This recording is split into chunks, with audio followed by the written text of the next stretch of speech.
Au sommaire de ce JT, deux sujets polémiques, la pénurie de certains produits, lesquels, pourquoi et jusqu'à quand.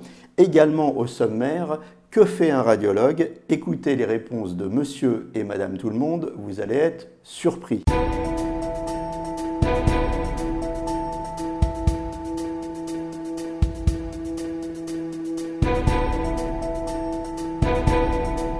Pénurie de produits, mythe ou réalité? On en parle tout de suite avec Jean-Philippe Masson, vous êtes président de la FNMR. Alors, est-ce qu'il y a vraiment des pénuries de produits et lesquelles?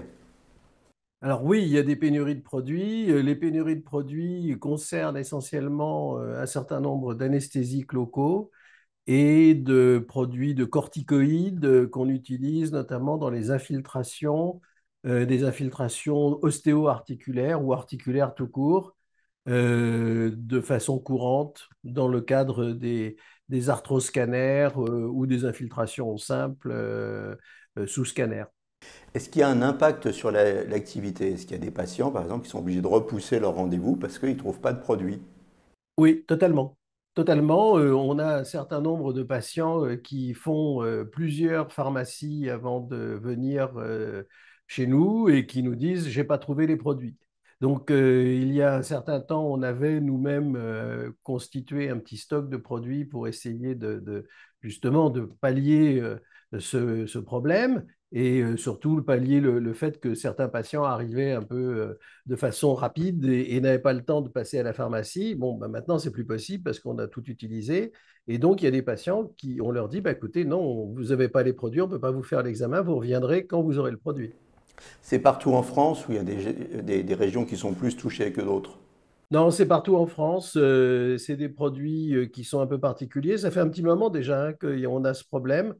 Et c'est très ennuyeux parce que c'est des traitements, parce que c'est un véritable traitement, l'infiltration, qui sont là pour soulager les patients, pour soulager les douleurs des patients, les douleurs articulaires.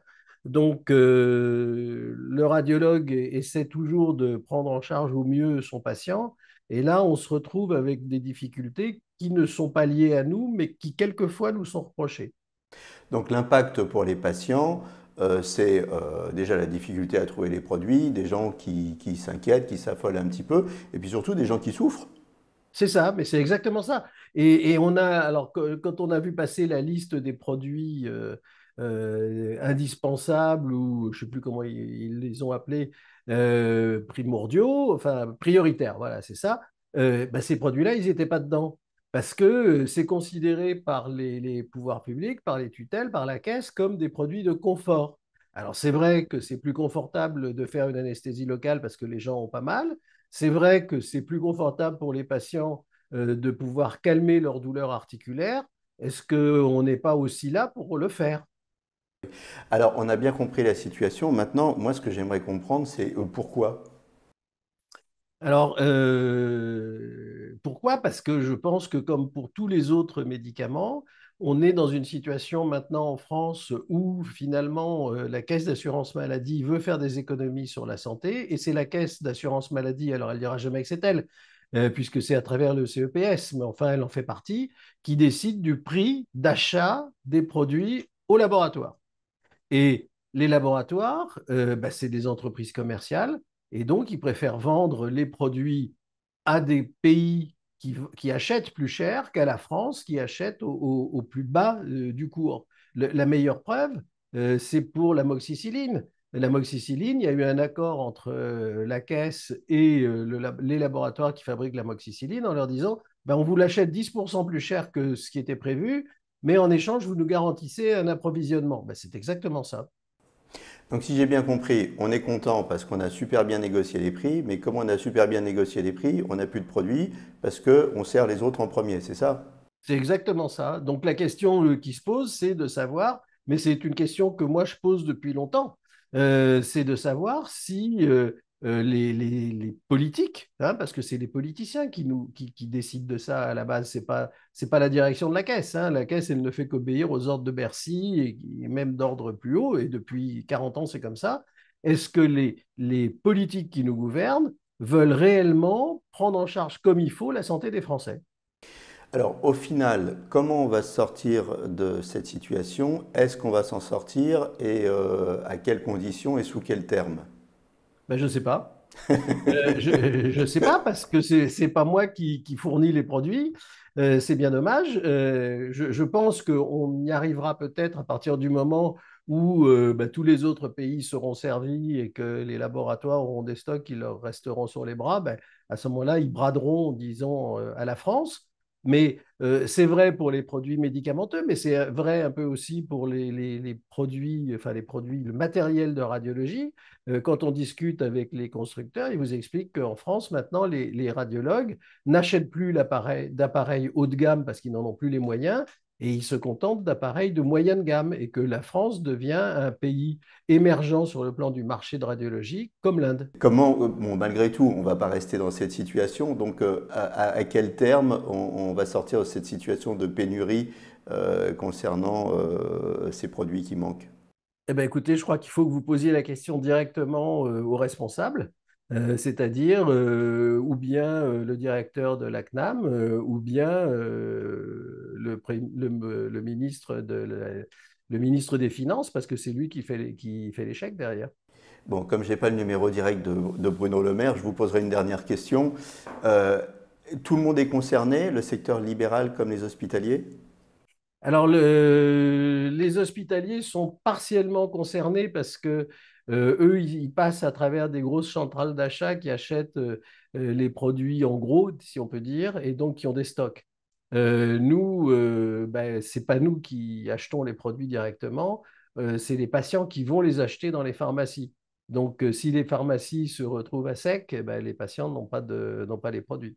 Bon, on a compris qu'on était dans une situation compliquée. Quel va être le rôle de la FNMR pour essayer de débloquer cette situation? Mais la FNMR un but, c'est de prendre en charge, enfin que les radiologues français prennent en charge leurs patients de la meilleure façon possible.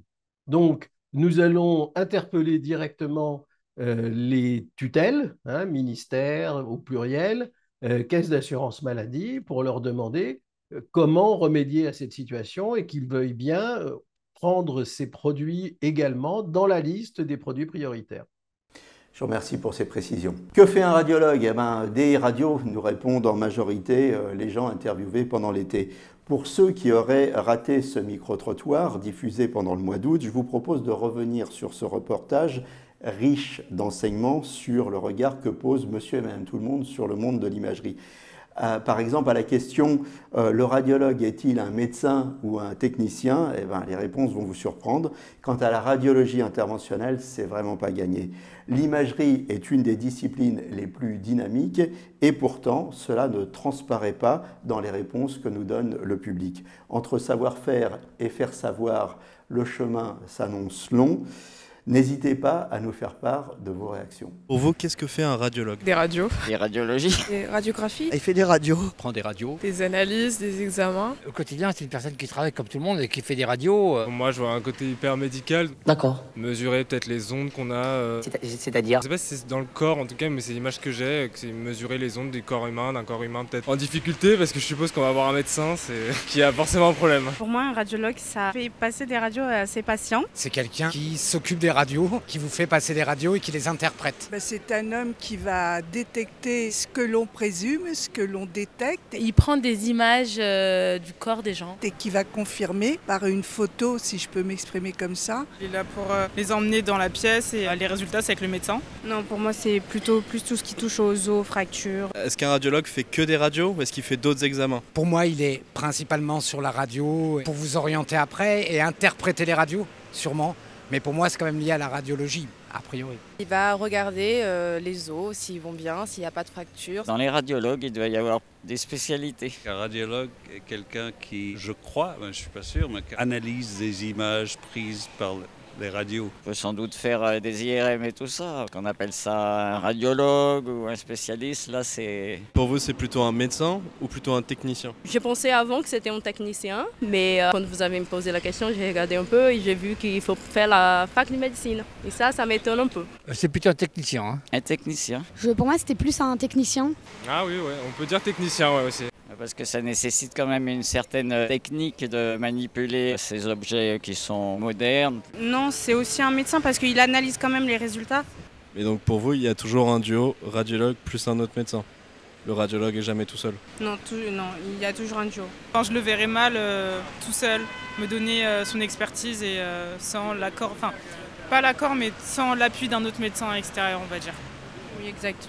Elle a tout dit. Est-ce que vous l'appelez docteur? Oui, j'appelle tout le monde docteur. Pour moi, c'est plus un médecin, non? Un médecin. Bah si, il y a un côté technique, mais c'est un médecin avant tout. C'est le début de quelque chose lié au médical, donc c'est un médecin. Il y a obligatoirement un côté de connaissance médicale, sinon il n'y aurait pas de radiologue, il y aurait des GIC à leur place. En fait, ça fait plus penser à un technicien qu'à un médecin.